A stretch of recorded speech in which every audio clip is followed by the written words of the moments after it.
Good morning, everybody. I think it's time to start. Nice to have all you here and also online.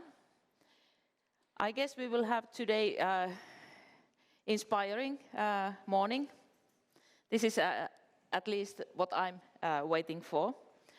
I'm Liisa Häikiö, Professor of Social Policy from Tampere University and leading ORSI project. And ORSI is the one who is organizing this session.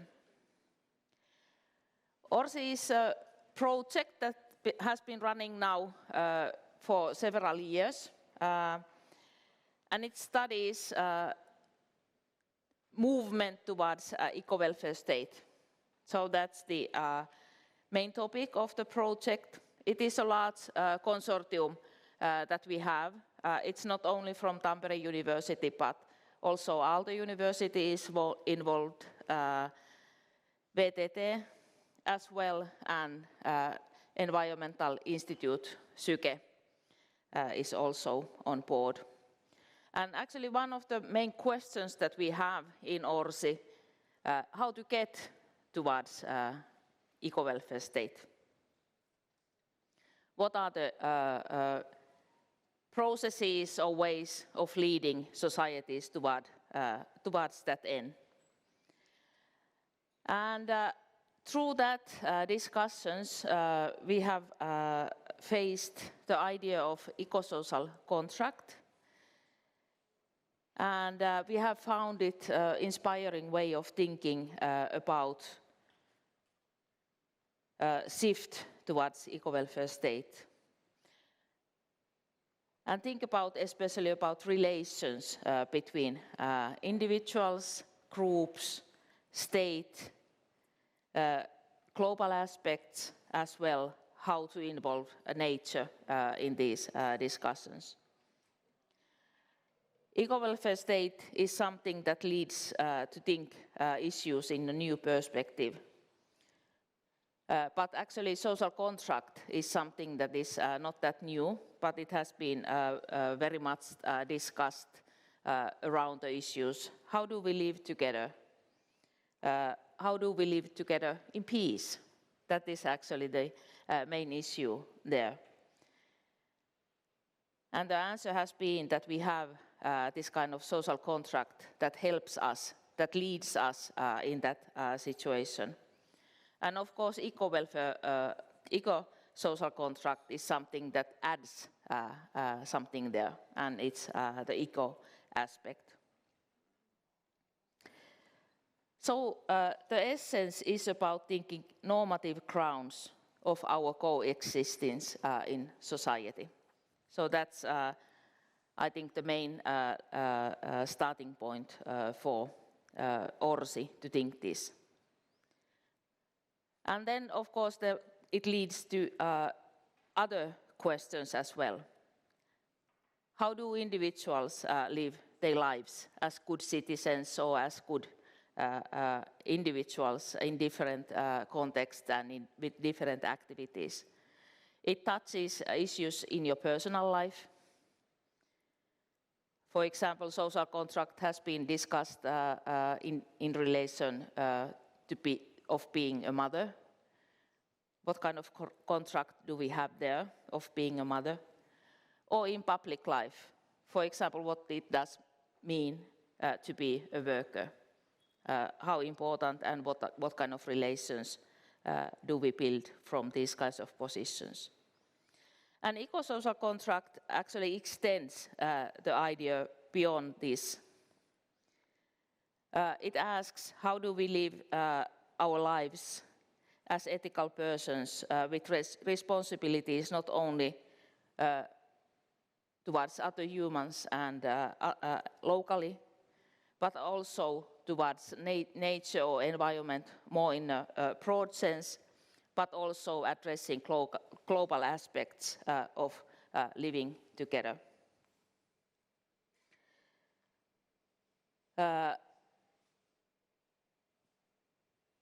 Of course, this is not the question that only addresses the position of individuals in society. not even close to that. But especially state is something that needs to be considered from a new perspective. Social contract is not something that you only create between individuals, but it is something that you create between state and the people. And welfare state actually has been created around certain normative ideas, how responsibilities are shared between the state and the individuals and the groups. And of course, there is a variety of ways doing these contracts. So, for example, Nordic model is different compared to Central European model, or if you go to liberal welfare states, they have their own contracts and understandings of what is like the good way of living together. But I think that the common issues that we have addressed with this idea are issues related with care and labor, for example. And they are very important doings when we create these kinds of relations between individuals towards the public fears of our society. Eco-welfare state is different if you think about welfare state, because there is this eco. It's something that should be something new. And I think it's also challenges a lot, how do we think the society more in a broad way. And for example, how do we think about care and how do we think about labor? They change if you think about them in this new context. And then you can also think, how does our contract change? I think that one of the main aspects, at least for me, thinking about eco-social contract is about future generations. One of the things that are happening now are challenging us. I think that we, as living generations at the moment, have responsibilities not only on us, but also for those that are coming after us,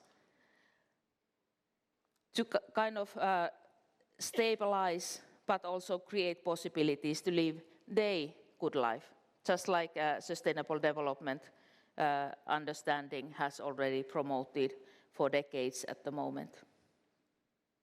And not only good life for people in Finland, but I think around the globe, that's also something that is very important in this moment. I hope that we will gain new understandings and new frameworks this morning on these aspects, on these issues. And I thank you for all participating in this session. And of course, especially I thank our guests who are participating and giving their views on these topics. And firstly, Katja Hujo, welcome.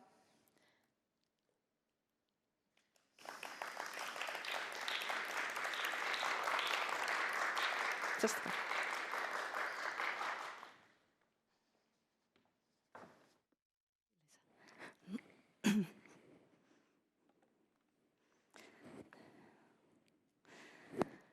So good morning and hyvää huomenta to everyone here in the room and also online. It is a great pleasure to be here and to speak about transforming economies and societies, new eco-social contracts for a fair and sustainable world.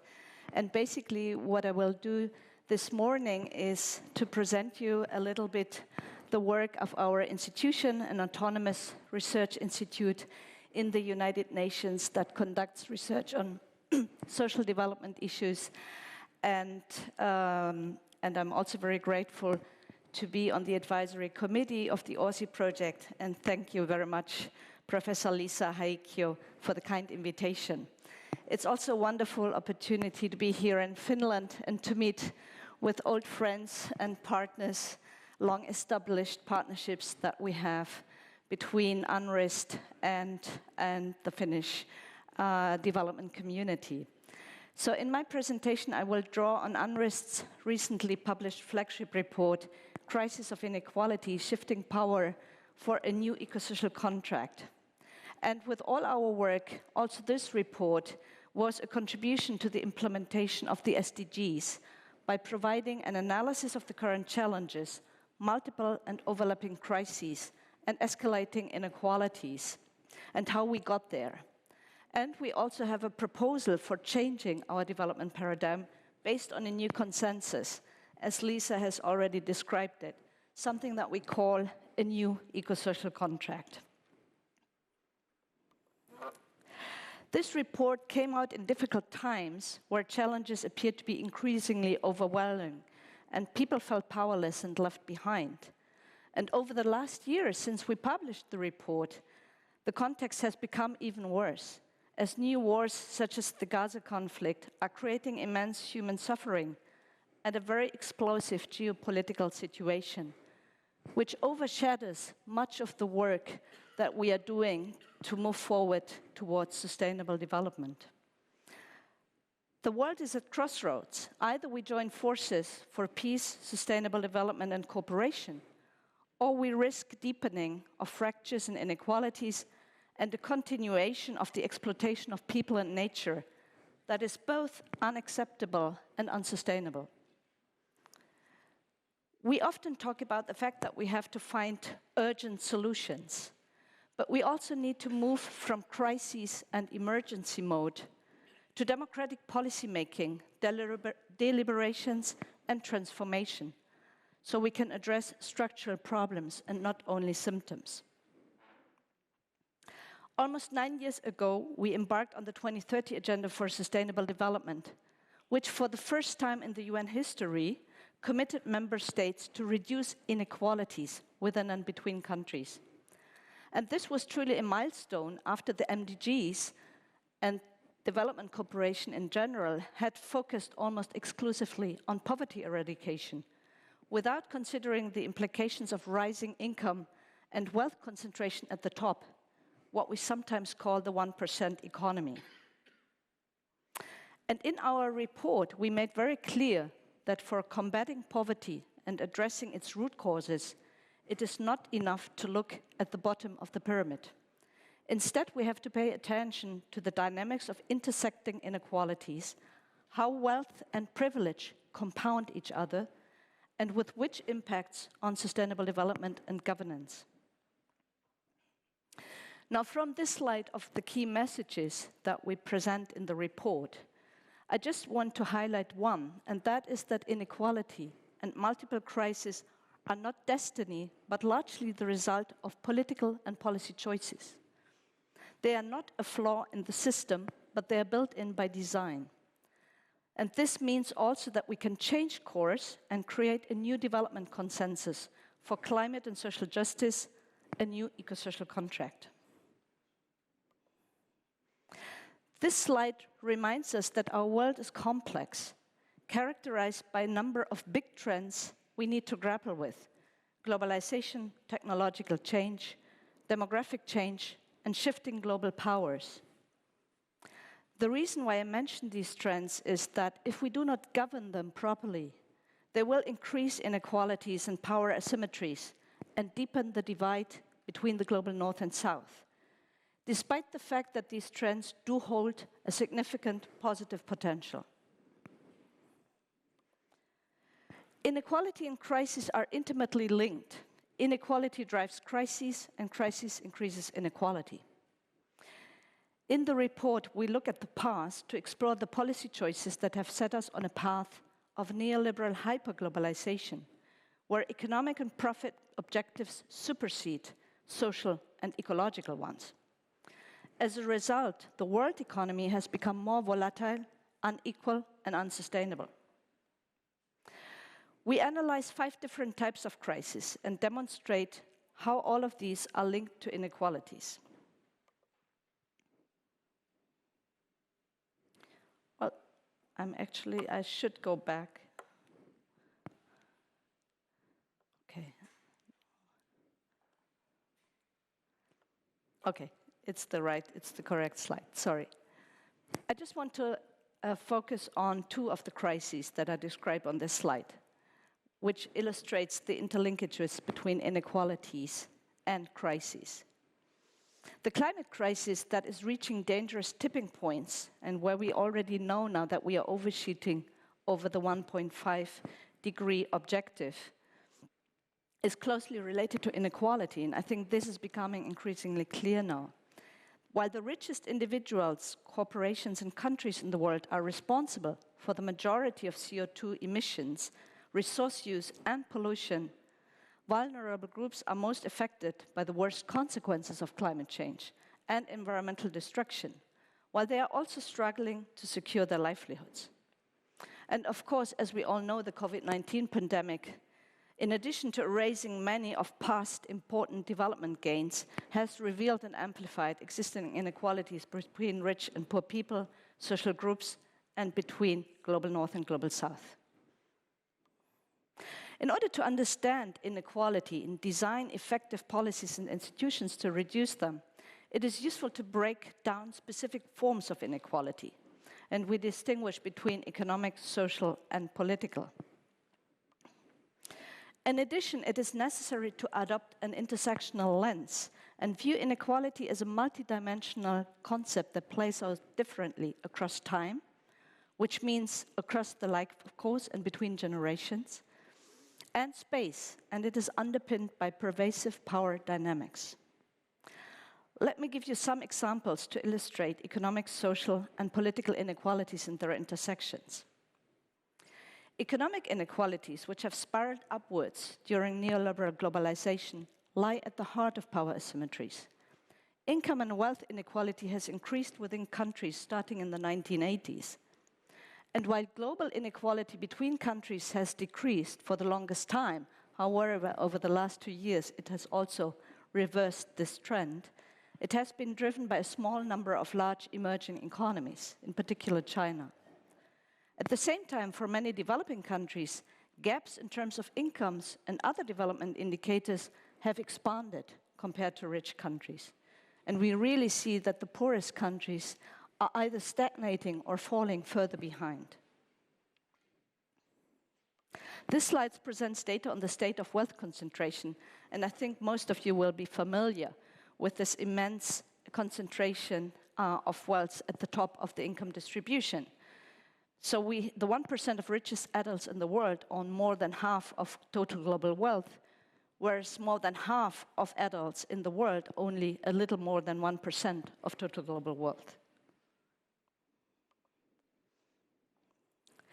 Protracted forms of vulnerability and marginalization are emerging when discrimination based on social identities intersects with poverty, which we call intersecting inequalities. These groups, for example, women, racial or ethnic minorities, indigenous peoples, or migrants, bear the brunt of negative impacts of crisis, while often lacking the political power to make their voices heard and their interests represented. To give you an example, young workers are twice as likely to live in extreme poverty compared to adult workers. And 91% of recorded deaths from climate change have occurred in the global south.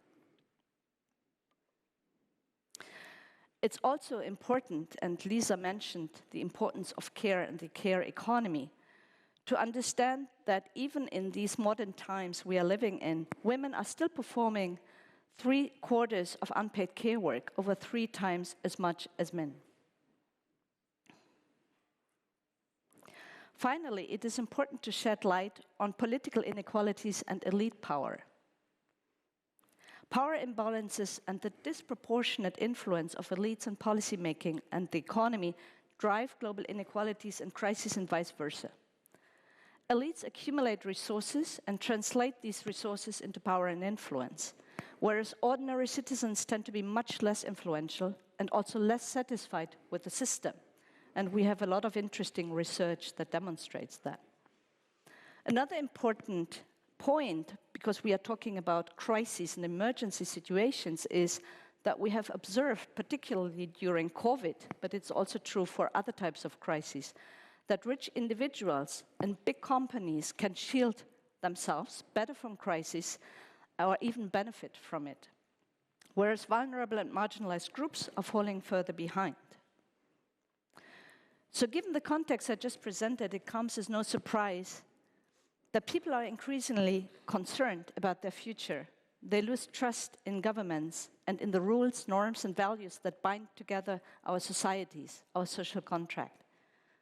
The question arises whether we can fix, repair, or reinvent and co-create a new social contract, as suggested by the UN Secretary General in his Common Agenda report. It is indeed high time to discuss our future social contracts during the Summit for the Future, which will take place in September this year in New York. And how could a new eco-social contract be different? What I'm presenting now is more of an idealized normative vision of a social contract. But of course, we also know that real-world social contracts are often unequal contracts, where minorities have created a political settlement and a bargain that does not necessarily favor the majority population. This might be different. Hopefully it is different here in Finland. But unfortunately, we have very unequal social contracts around the world. So from an ideal vision, how would a new eco-social contract look like? One that is fully inclusive and incorporates the environment and the interests of future generation into the equation. In order to get there, we would need to overcome imbalances and failures of our previous social contracts. Exclusion of many groups, in particular unpaid and informal workers or migrants, are often not fully part of social contracts. Disregard for nature, failure to finance public goods and social protection sustainably, lack of redress for historical injustices and exploitation, the unequal gender contract, and erosion of solidarity and other values that are at the heart of the UN Charter. So our vision for a new eco-social contract proposes human rights for all, progressive fiscal contracts, transformed economies and societies to make them more inclusive and more green, a contract for or a contract with nature, historical injustices addressed, promotion of gender justice, and solidarity.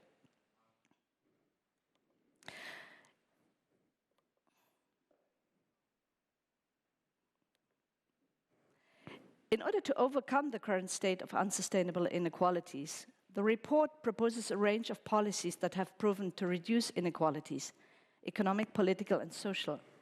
And actually on this slide, you should be able to see some of these policies, but for some reason, they don't show up. But basically what we present there is that there is enough evidence, real-world experience, but also scientific research that has shown that universal social policies, labor market policies, fiscal policies, gender equality policies, business and market regulation, urban policies, anti-discrimination, legal reforms are all conducive to reducing inequalities. But we also need to shift our development thinking and practice. So in order to actually put in practice a new eco-social contract, we also need a new development paradigm that rests on 3 pillars. Alternative economic approaches that center environmental and social justice, transformative social policy underpinned by a fair fiscal contract, and reformed and strengthened multilateralism and solidarities. And let me quickly go through these 3 pillars. So what do we understand by alternative economic approaches? They refer to economic practices and policies at micro, meso, and macro levels that pay greater attention to social, economic, and climate justice. I would like to refer to the just transition concept, which you are most likely familiar with, which advocates for a transition towards a low-carbon economy that is fair in the distribution of costs and benefits and protects the rights and livelihoods of workers, citizens, and vulnerable groups. Case studies show that driving structural change away from the fossil fuel and mining industry is difficult, even in rich countries. but much more so in developing countries where these sectors, where they exist, are more relevant for the national economy, more relevant for employment. Promoting social and solidarity economy is, for example, one way to address these challenges. Regarding social policy, it is important to note that cash transfers targeted at poor and vulnerable groups are not sufficient, especially if transfer amounts and coverage of programs are low. Instead, we propose to pay more attention to public social services, integrated care systems, and labor market policies that foster decent work. You will see a lot of other proposals on these slides, but I invite you to look at the report, and I'm also happy to share the slides afterwards. We can't have an impactful social policy if we are not able to finance it. And our financing policies shouldn't counteract the objectives that we pursue through our social policies. So the fiscal system needs to be progressive. It needs to be, put the burden not on those that are least able to shoulder it. In that sense, we need a new fiscal contract also that underpins the transformative social policies in the long term. And for that, we need to mobilize sufficient resources for climate action and SDG implementation, but as I said, distribute this financing burden fairly within countries, but also between countries. This can be achieved, for example, through progressive revenue policies, domestic resource mobilization, and at the global level through global redistribution, debt reduction, and reform of the international financial architecture. And as you might know, there are ongoing debates in the UN at the moment that focus on these issues, especially on the reform of the international financial architecture. And finally, whereas we are bargaining and renegotiating social contracts mostly at the national and local level, we also have to think about global governance, multilateralism, and how we can create stronger solidarities between countries. Some reforms at the national level only take us so far, and especially if we want to make our economic system more equal, we need to rein in neoliberal hyperglobalization and create better rules and regulations for economic, social, and climate justice. We also need to address power asymmetries in multilateral governance, promoting the interests of the Global South and strengthening the voice of civil society in multilateralism. And finally, we need to strengthen solidarities and values at all levels. Solidarity-based social and fiscal policies, solidarity principles in international cooperation, and also moving towards social contracts that are inspired by values of reciprocity and solidarity, even learning from the wisdom of cosmovisions in the Global South, such as Ubuntu or Buen Vivir, that promote actually harmonious human relations and relations with nature. So what does this mean for Finland?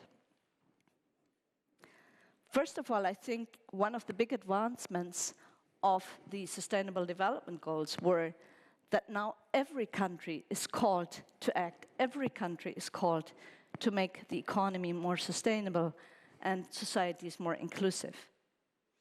So against the backdrop of the multiple crises that we are seeing, we are in this all together. We have to bridge North-South divides, strengthen international cooperation, solidarity, and peace.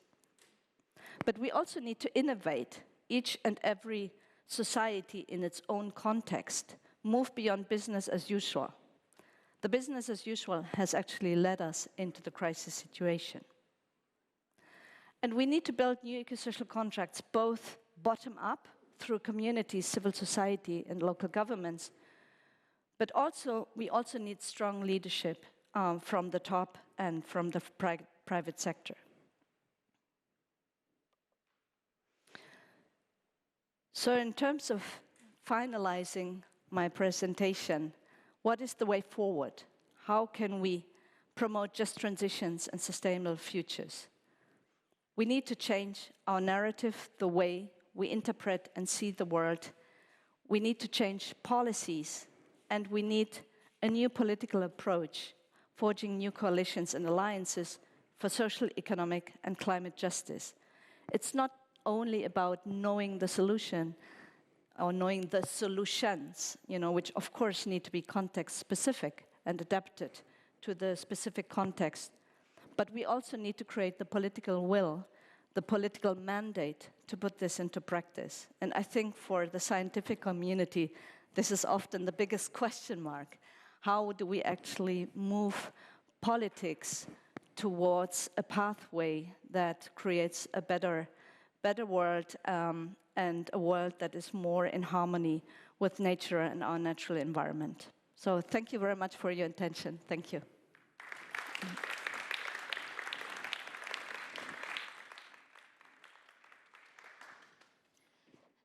Thank you, Katja, for these insights. And now we have commentary on this. Welcome, Franklin. Thank you.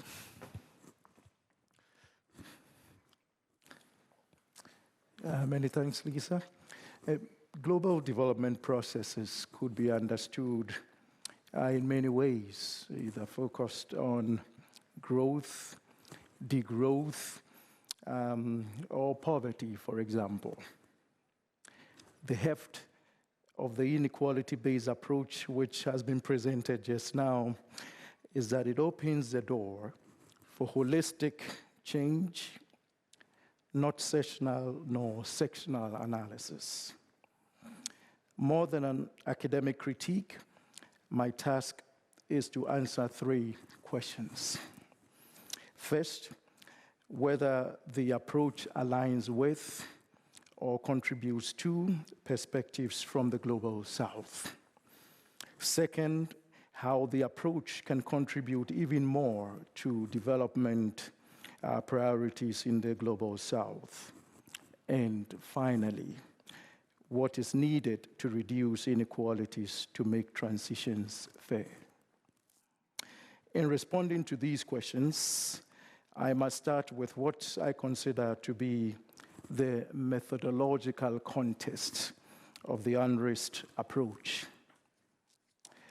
In my view, UNRISD's ecosocial approach is couched in and based on an original institutional economic theory of development. Instead of blindly following the fashionable embrace of polycrisis, the approach highlights cumulative crisis, stressing how all these are not only interlinked or intersectional, but also reflect specific historical and spatial processes of development and change. The method of secular and cumulative causation was, of course, developed by Gunnar Myrdal, the Swedish development economist who co-founded with Jan Tinbergen UNRISD, which, as Dr. Hujo has explained, is a critical and independent voice in the UN system. Myrdal, a social democrat, proposed social democracy as an alternative to both capitalism and socialism, and social democratic theory of development as an alternative to mainstream development economics approach in works like The American Dilemma and Asian Drama. Designated the Scandinavian School of Development, this approach points to equality of opportunity, not outcome, as the vision of an equal society. These works have been simultaneously commended and condemned. Subsequent theorizing tries to bolster the strength of the approach and move away from its weaknesses. Tandika Mkamdawiri, the black Swedish development economist, who advocated this approach strongly as former director of UNRISD, for example, advanced it to be more interventionist, more Keynesian, and more developmentalist. The eco-social transformative approach is a further extension of this tradition, which Dr. Hujo has explained with much erudition. The diagnosis of the problem is penetrating. It could, of course, emphasize global social stratification a bit more. The social form and spatial expression of the inequalities analyzed by UNRISD itself suggests that the challenge is not a simple case of income or wealth inequality, labor-centered just transition, or a crisis of care, typically viewed from the standpoint largely of formal economies and households, without, for example, systematically analyzing the land question. A broader and institutionalized problem of social stratification would show that underpinning the present cumulative crisis is ecological imperialism, harken further back to chattel slavery, as well as slavery and capitalism. The tools to study such a problem cannot be found in original institutional economics, in spite of its great potential. The new field of stratification economics tries to address this gap.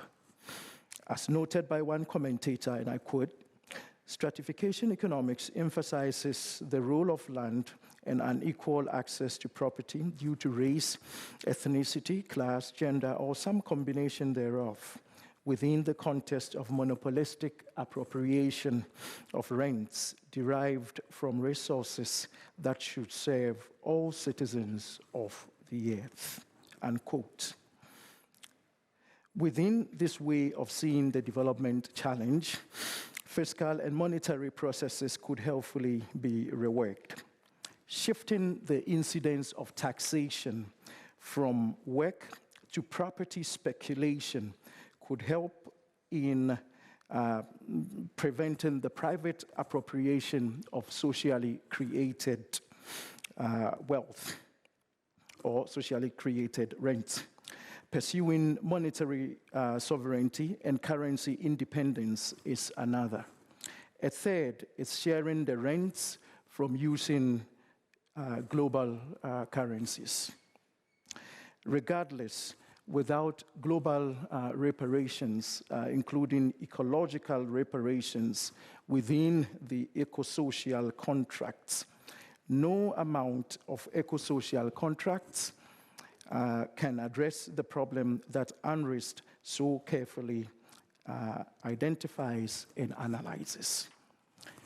To emphasize, a new eco-social transformation is indeed needed.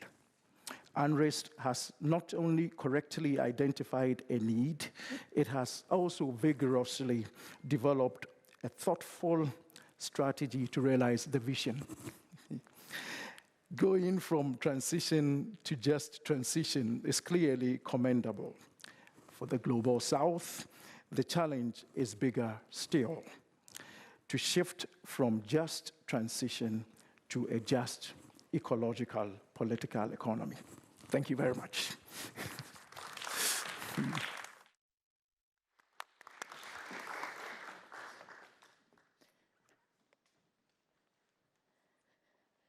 Thank you, Franklin, for the challenge and putting it further. And now we will go to Mika Pantsar's presentation. Welcome, Mika.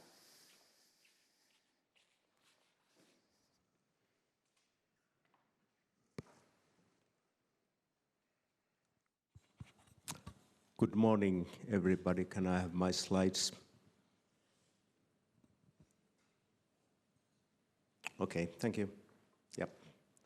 I have a bit different perspective. My background, I'm in consumer research and second day retired, and as you see, my hair is gray and I don't I think that too often gray-haired men are telling what to do in future or something like that. But I'm trying to tell something about this theme by suggesting that consumption is not only bad thing. It is not only destroying values, but consumption is something which is needed and which is useful, even thinking in eco-social contract. So this is really an economist focused on eco-social contract. Our students asked, we had a course about development economics, and then they asked what's after the age of high mass consumption, and this is really big issue. What's gonna follow, and I would like to emphasize that when we are thinking about consumption, we can see it also kind of value or wealth creation. It is occasional, it's investment, it's wealth creation, and it is the most important determinant of gross national product. Even if we hate GNP, it is anyway so that GNP, the major part, comes from consumption. And also, I would like to suggest that consumption is an elementary part of both national economy and citizens' well-being. And in Finland, we used to say that Finland lives on export, but I think that Finland lives more on private consumption and public consumption. It is just a bit strange thing that, for instance, in public consumption, there is this kind of schools or health, they are part of consumption. I would like to say that we can think as well that it is more about care and investment than destroying values. So this is sort of my a bit provocative thought I'm going to tell soon about.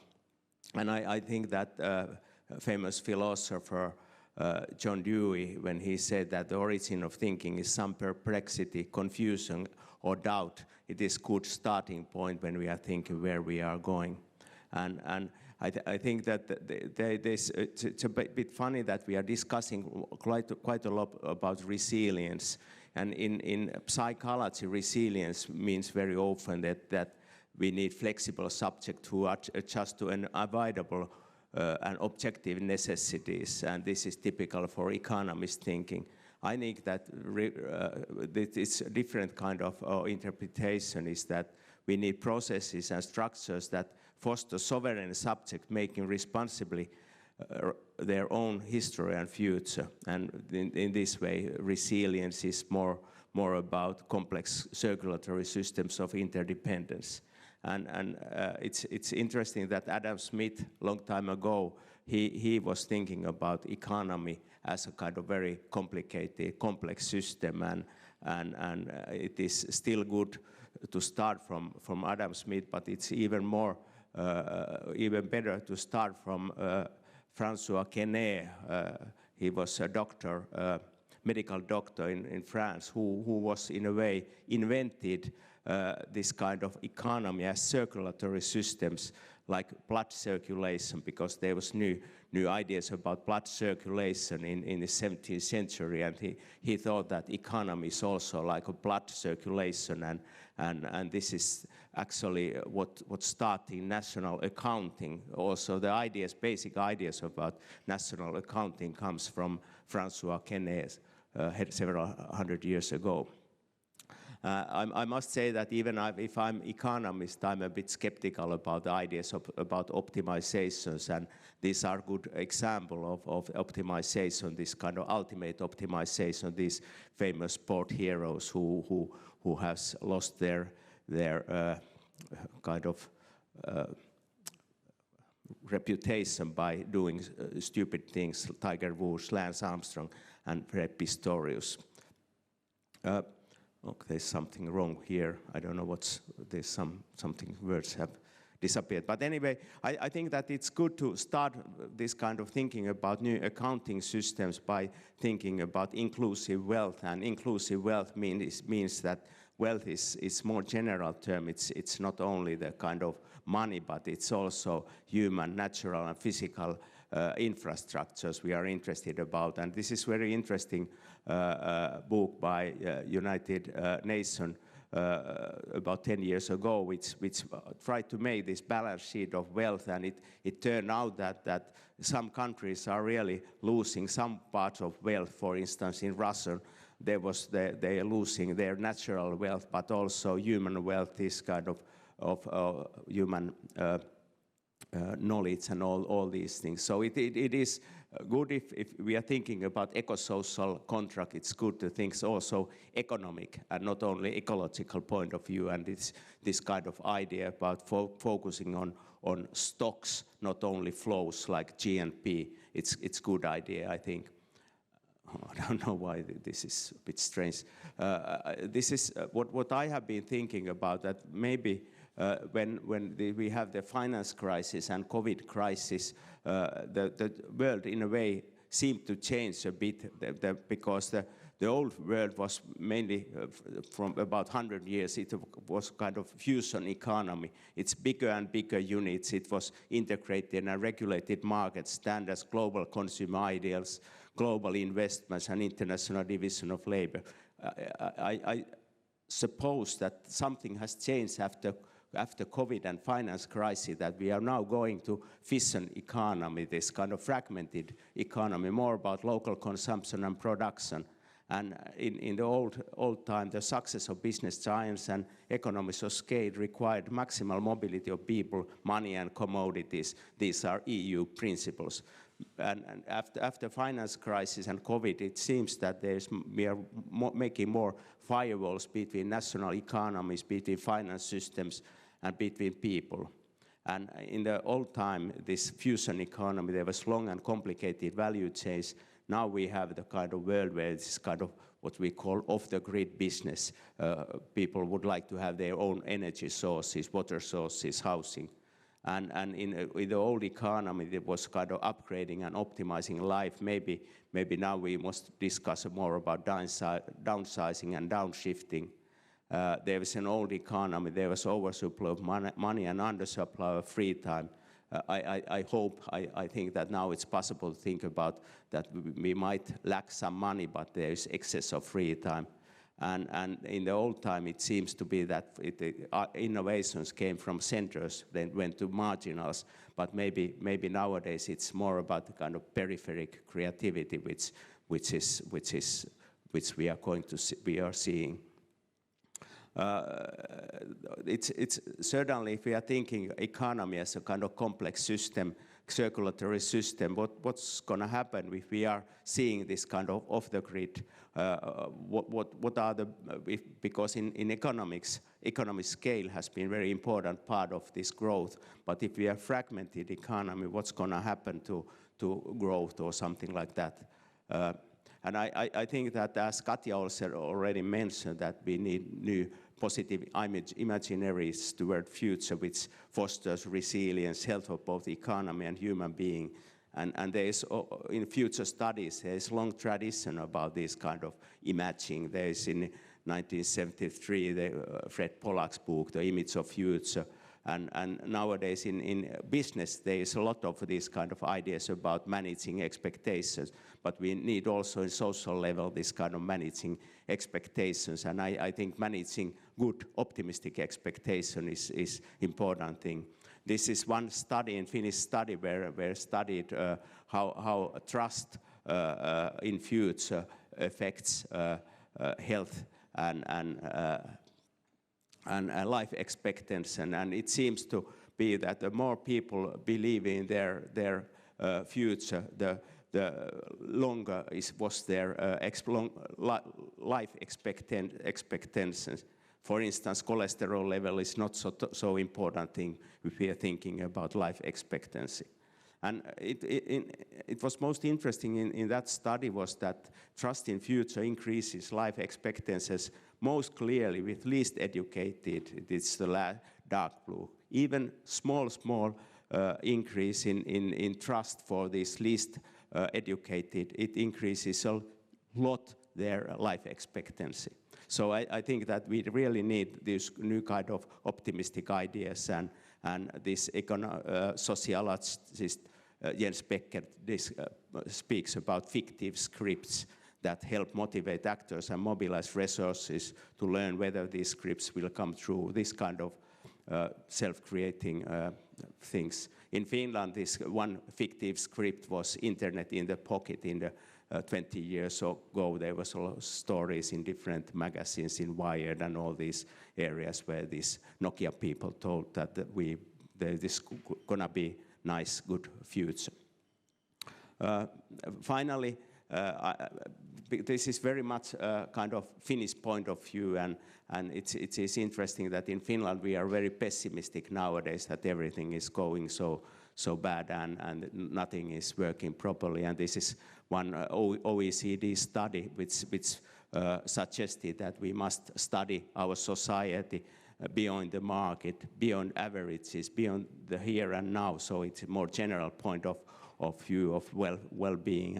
And in this study, it seems that Finland was managing quite well in many areas. For instance, in Finland, here you can see that how probable it is that your father has some education, how probably that you can overcome or have better education, and Finland was third in this study. There was also in OECD study this prevalence of well-being deprivations. It seems that Finland was very good in this statistics. Gender inequalities in Finland, there was no big problems either in this health among OECD. This is a bit strange that in Finland our health situation is not so good as in many other areas. We are on average this kind of life expectancy at birth in this kind of OECD comparisons. So thank you. It was kind of, I had 20 minutes, and I think that 20 minutes has almost gone. And my basic idea is that focus more on wealth, less on this kind of stocks like GNP, and consumption is something more than only destroying values or wealth. It is creating values and wealth when we are thinking about schooling or eating or things like that. And this kind of anti-consumeristic ideas are not very good if we are thinking about eco-social contract. But I totally agree with Katja and former presentation that this solidarity and these kind of things are important things. Thanks.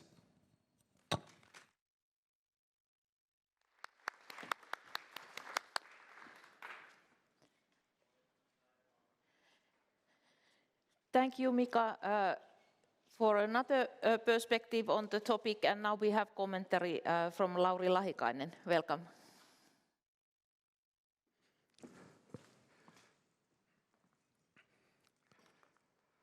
Okay, thank you. So the title of my talk with the concept of the logic of capital might seem a bit dusty, like something from the 70s. And indeed, Marxists in the 1970s, especially in West Germany, Denmark and Finland, had the so-called capital logic tradition based on a certain kind of close reading of Marx's Capital and some previously unpublished manuscripts. I'm not going to go into those manuscripts, I'm just using the concept. The capital logic tradition talked about capital as something that works on societies to make them into its own image, things that need to increase their economic value.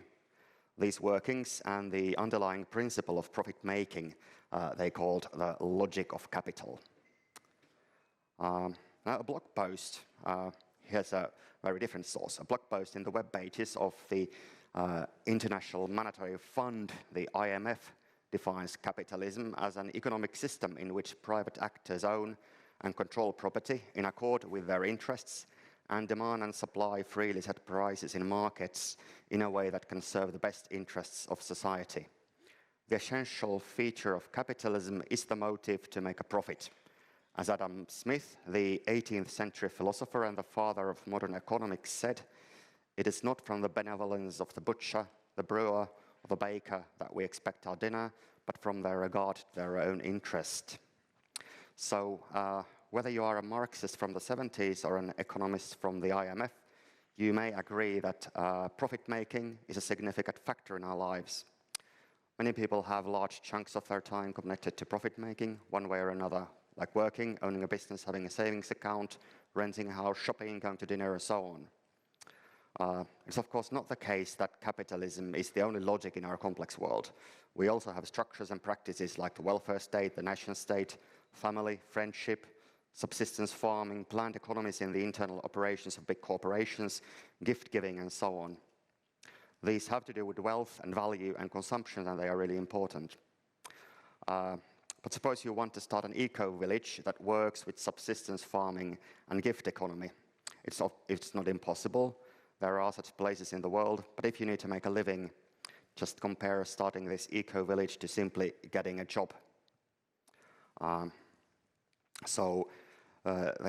logic of capital profit-making is not just something that exists in our minds, it's also a structure in the social world that does make a difference to how we make our way through the world. And here I take for granted that the drive for profit-making, the logic of capital, is a significant driver in ecological crisis. What I'd like to think about is how the logic of capital affects our thinking and capacity for agency, both individually and institutionally. And here are 3 examples from discussions around sustainability and environmental politics. The first is talking about ecosystem services, that is, using economistic language and the methods of economics to understand our relationship to non-human nature. And in a way, this makes much sense, because one way to frame the ecological crisis is that they are seen as externalities, and we need ways to account for their costs so that we can make rational decisions about whether to cut this forest or build this new factory or whatnot. But the problem is that services like having a haircut can be produced in many ways by many different people. To use a philosophical term, they are multiply realizable. But ecosystems are not. They cannot be simply replaced. And I think that our relationship with nature is more like children that are dependent on their parents and other caregivers. We are dependent on ecosystems like children are dependent on adults. And of course, the intrinsic value of nature is another big philosophical issue. This doesn't mean that it doesn't make any sense to talk about ecosystem services. It just means that it has certain limits and it doesn't capture many aspects of how we are dependent on nature, how we might value nature. The second way that I think we can see the logic of capital working within questions of sustainability is how there's a tendency to frame the agency of individuals as consumer choice, sometimes maybe starting a business. And this is at the expense of grassroots activism, workplace action via labor unions, political citizenship, being a part of non-capitalist institutions, and many other ways of changing the world. And the third aspect that I think if you just go around and interview people who are doing sustainability policy in municipalities or in ministries, you will find that they crave for some kind of win-win solutions. That is, sustainability solutions that do not require anyone who now profits from the current systems to no longer make a profit. Some such solutions may of course be found on a smaller scale, but I think it's unlikely that we could have the sort of system change that we like to call sustainability transformation that consists purely of win-win solutions.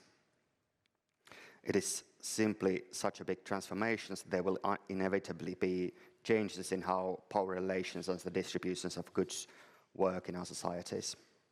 But of course, win-win solutions do work well with the logic of capital as a kind of an attitude, because they do not require benevolence from a butcher, a brewer, a baker, a business consultant, or a banker. I think these examples are related to agency because they have to do with what is easy and what is difficult, and what possible futures seem possible, what looks pragmatic and what looks utopian, and what we think the action looks like. And not understanding how deeply we are dependent on ecosystems is also a matter of agency, because our dependence on non-human nature is the precondition of any human agency, including the agency that we use to destroy ecosystems.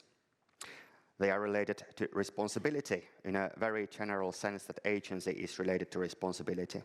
Only agents can be responsible for anything. Agents are beings that can respond to reasons, and moral agents are beings that can respond to moral reasons, so we can think about the world in terms of good and bad, good and evil, just and unjust, and make decisions based on that. But the problem is that our agency is, in part, not totally and not completely, but in part it's also conditioned by the logic of capital. And the logic of capital is, of course, a result of what human beings have done. And I think this raises some difficult questions about us as moral beings in a situation that is morally very demanding. But here I'd like to get back to Adam Smith. Smith is often seen as a champion of capitalism. It's not a coincidence that the IMF, the economists from the IMF quote him. They start with a quote from him. But Smith also understood how the logic of capital can have problematic consequences to our capacity to be responsible moral beings. And here is a long quote, sorry about the length, from The Wealth of Nations. In the progress of the division of labor, the employment of the far greater part of those who live by labor, that is one of the great body of people, comes to be confined to a few very simple operations, frequently one or two. But the understandings of the greater part of men are necessarily formed by their ordinary employments. The man whose whole life is spent in performing a few simple operations, of which the effects too are perhaps always the same or very nearly the same, has no occasion to exert his understanding or to exercise his invention in finding out expedients for removing difficulties which never occur.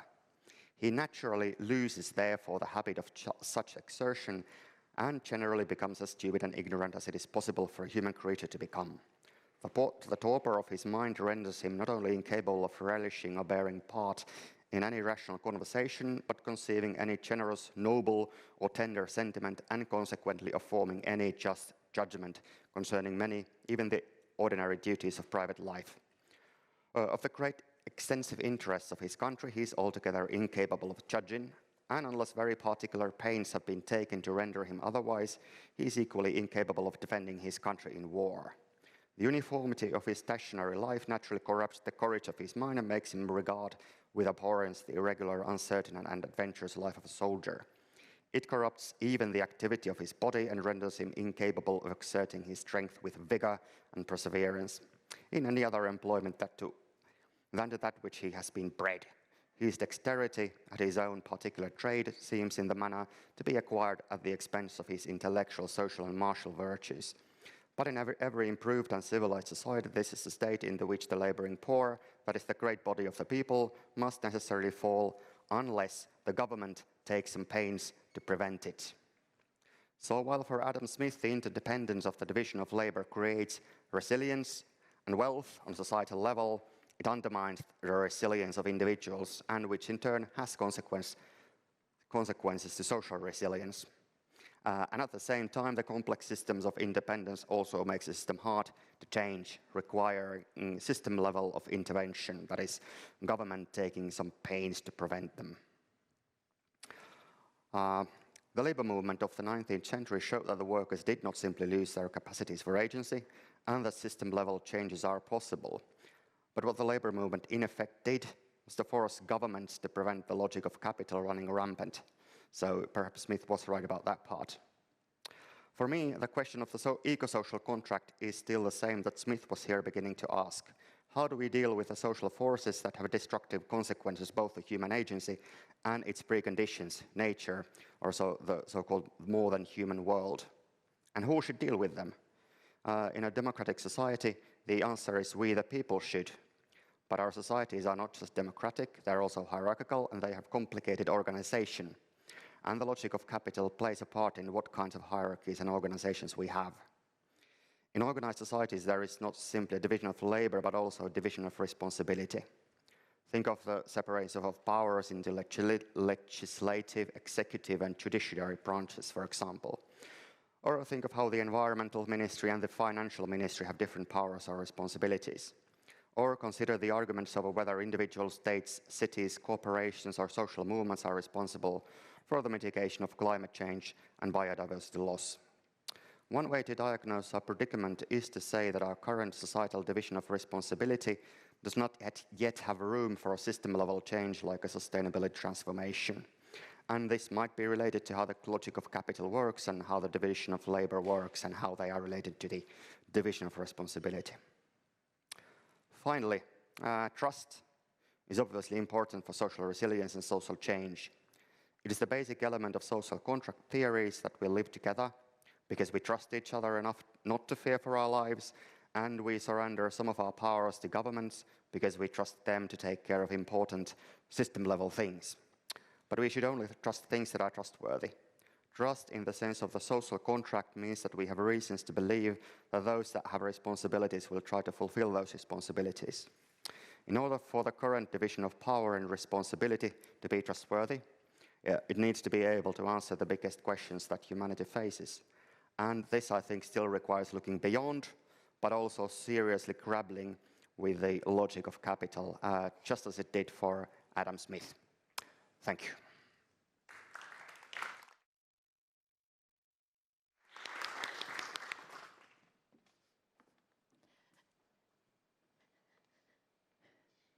Thank you, Lauri, for your contribution. And now we go to Eva's and Sana's presentations on how to rethink sustainability and more from the practical side, I would expect.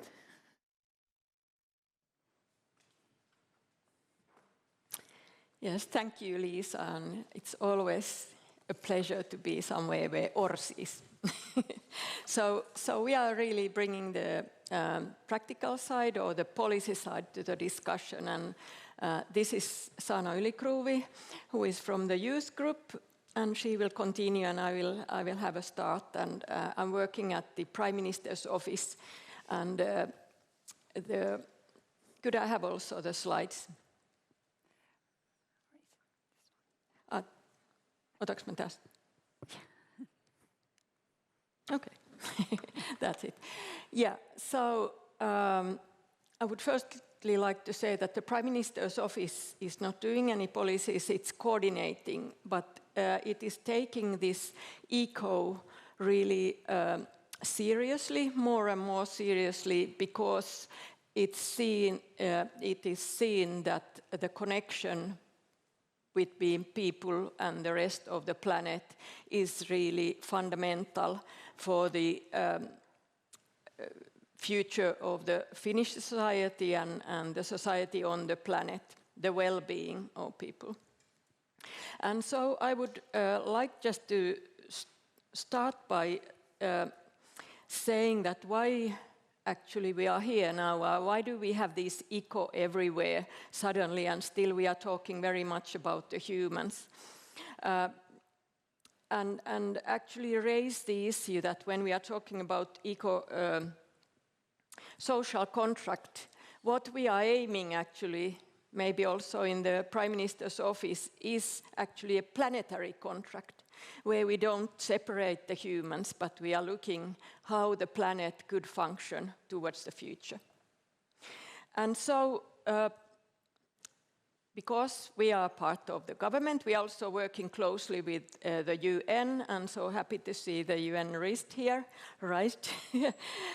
So there, the science message that was asked by actually the Secretary General every 4 years, there came a report last September and coming a new one soon, is really raising the issue that the Agenda 2030 is the elementary part of this, and to be able to do the change for humans and for the planet as a whole is really to pay attention to climate, to waste, to biodiversity, and to injustice. And all these are going in a way to a negative direction. But the injustice is there, and more, even though the agenda has the first SDG is poverty, injustice is seen more important, actually. So, firstly, I would just like to show here that the way that we'll is very much what's the way forward is to working on the systems that we are having in our societies and transform them to something more sustainable and more supportive for the planetary well-being. But the way how to do this is what we are doing, and what has been discussed here very much is very sensitive. So how radically you move forward and in which stage you do what kind of points very much affects whether the change is going to be successful or not. And we all know the backlash, and the societies are going up and down all the time if we emphasize only certain issues. So now, because we don't have so much time, I'm very much taking up now the issues that we are doing in the Prime Minister's office. And actually we are connected both within the government as well as outside the government, which means in the society at large. And that's where also Saana is coming in, because we are working with actually two different youth groups, but one is focusing on the Agenda 2030 and the other one on climate and nature. So that's the main thing, that it's very complex, and I'm there in the middle, that we are really, coordinating the sustainable development activities, and it has connections both to the government as well as to the society. And we also have a science panel in addition to what we are doing with the youth. And they are both really having a strong influence and possibility to influence the Commission for Sustainable Development, that Saana is then maybe telling a bit more. I'm also taking back to it. But I have 3 points that I want to raise. And the first one is what the government is doing. So the government program itself, every time we have a new government program, they are writing a report how they take into account the sustainable development, or the Agenda 2030. And this one also affects how we are then informing the United Nations on how Finland is implementing the agenda. And Finland has been scored the last 3 years as the best one in the world, and then we can all think that how bad are the others and how you actually score these things, but somehow we are putting a lot of effort how to do these things in general. We are now preparing for the next one. We are including, as last time, the civil society, especially the NGOs. This time we also bring the youth, business, and municipalities and regions, and also citizens as large on board to inform how they see how Finland is actually progressing on these issues. But we also collaborate with 2 other countries who are giving sort of critical comments on how Finland is proceeding. The other thing I want to raise here is what we are doing as civil servants in the government, actually in the Prime Minister's office, but in close collaboration with the other ministries. And this is a holistic assessment of progress in sustainability, and it's actually going to be published this Friday, the first report, which is then brought into societal discussion. Is it a good way to go forward, or should we develop the model? But basically, the idea is that usually we inform the government, the political government, on economic issues. you have always heard about the sufficiency of sustainability, or sustainability sufficiency, deficiency, and this is always economy. No one says economy because it's the only thing that we have, of course. Then we have the well-being economy that we are bringing in the social issues. But in this analysis, we are trying to bring in 5 different dimensions of it.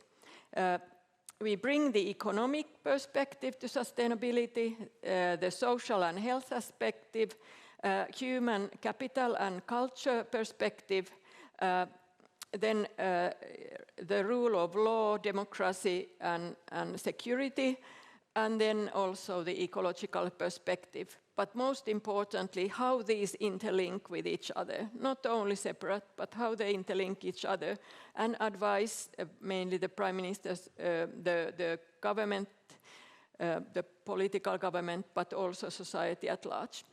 And the third dimension is then the policy coherence work that we are doing in the Prime Minister's office with other ministries, and this is at the moment we have had a sustainability thinking network. We are going to have a meeting again, and we are really trying to find a way how the different ministries can collaborate jointly, coming in with their own perspectives to that. And then the other one, it's a life project, the next 8 years, biggest project ever on biodiversity in Finland, and we are building policy coherence among all different ministries on this, and also the society at large.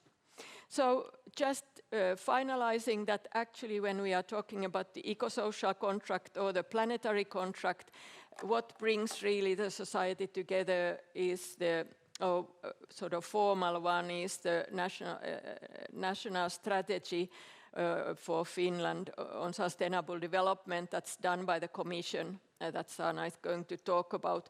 And there you have systemic elements that are crucial in our society, and we are jointly working on those concrete steps now, how to move forward. And now I'm giving the floor to Sana. Thank you so much, Eva, and it's such an honor to be here with you today, as you are that expert in sustainability matters, so thank you. But yeah, so let's go to the Youth Agenda 2030 group where I come from. I would just like to briefly present the group and what it does to you before going deeper into what this group and other models that are already invented have to offer to sustainable development, but also the eco-social contract. But the Youth Agenda 2030 group was established in 2017, so we are still quite new, if you can say that. And currently there are 14 voluntary members in our group, aged 15 to 30, and 2 equal chairs. Once a year, there is a possibility to apply to the group because we have 50-50 rotation every year. So there is also a chance to apply this year.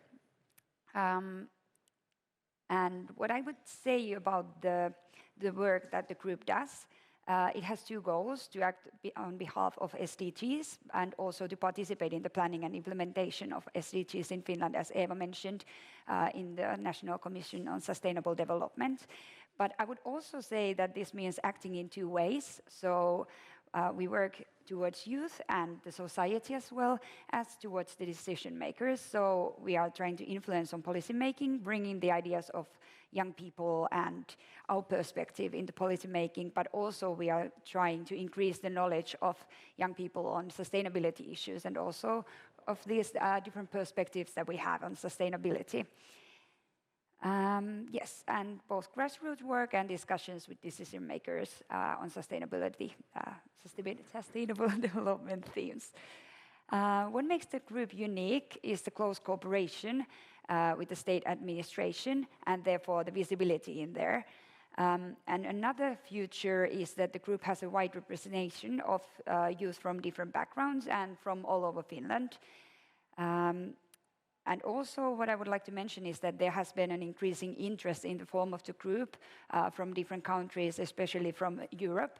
The group also takes part in the European Sustainability Network's youth network, and also has been able to participate in the delegation, the Finnish delegation to the high-level political forum on sustainable development in New York. So that is also one way that we have been able to present this kind of form that we have here, and it has been really something that increases interest in other people also.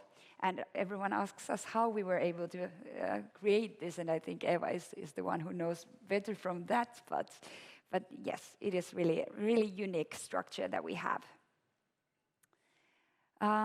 So I would like to go to what is meaningful youth participation, because it's also super important to have the social perspective on sustainability. And for me, the intergenerational and intergenerational justice, those are also part of the social justice and social sustainability. So there are like three themes that I myself find really important when we are talking about youth participation and actually taking youth into consideration when we are making decisions. The first is true participation, so the actual possibility to affect on decision making, and it means participation throughout the whole processes. And as there are any processes going in the National Commission on Sustainable Development, we are always in the processes from all the way to the planning, decision-making, executing, and evaluation. So we have possibility to actually speak our mind and to let the Commission know what we think about these issues. And there is also this youth washing that has been raising itself in the couple of last years, which means that the young people's voices are referred to and used in a performative way, without paying actually attention to them or acting on concerns raised by the youth. But I have to say that this is something that we are not facing when we are taking part in the National Commission on Sustainable Development, because then we come to the next one, which is acknowledging the expertise of youth. And it's really important to actually acknowledge that the youth have also expertise really much nowadays, and it's not only about like what is it being used, but it's also the views that we have on sustainability issues, because when we are talking about the sustainable development, it's already youth issue. There are no youth SDGs, they are all connected to being young people, because we are the ones that are living with the consequences that our current policies and current lifestyle is giving us. But the third theme is the youth-led activities, and this is something that is also really visible in the work of the Youth Agenda 2030 group, because we have our own budget that we can manage independently, so we have a possibility, we have the resources to actually do what we want to do. And this is also really important when we are giving youth the platform. They actually need the resources also. And then I would like to go to this helps to ensure the intergenerational justice, but also the intergenerational justice, because there has already been amazing speeches today and amazing presentations. And what I would love to ask from everyone is that who are we actually creating the sustainable world to, and these eco-social contracts and everything, because we are actually creating the sustainable world to youth and the future generations. So it's not only for us ourselves, but it's for the generations that are still coming, like after 20 or 30 or 40 years. So that's why it's really important to engage youth to ensure the intergenerational justice, but also take into account the future generations, because the whole idea of sustainability is actually being an intergenerational concept. And if we take a look, for example, the current members of the parliament in Finland, the average age of them is almost 50 years, which means that they are probably not the ones actually living with the consequences of their decisions. And this is why it's super important to have these kind of youth groups and to have the youth actually involved in decision making.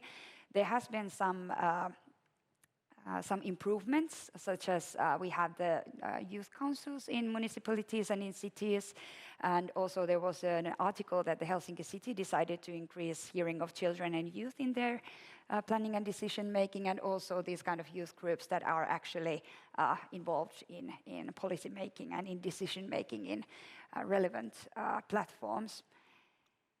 But it's important to actually ensure that the participation and involvement of youth is actually meaningful, and it's a way for them actually to speak their mind, take part in the planning, take part in decision making, and take part in executing the things that they have decided on, and also to the evaluation, so that they can also bring their ideas, what is working and what is not, and what do we see like this affects us and our future. And I would still love to conclude that the future is not out there, it's a process that is going on, and we have the possibility, we have the power to actually create and shape the future sustainable. And with great responsibility comes great power, and the vice versa, the other way around. With great power, great responsibility, and we are actually responsible for the future generations and the means of life, and they have to have the resources to actually have a good life. So I want to encourage everyone to create a sustainable future, and socially just society has representation from all age groups, and that is what these kind of youth groups and other models have to offer that are invented to bring the youth and future generations perspective to the decision making. Thank you.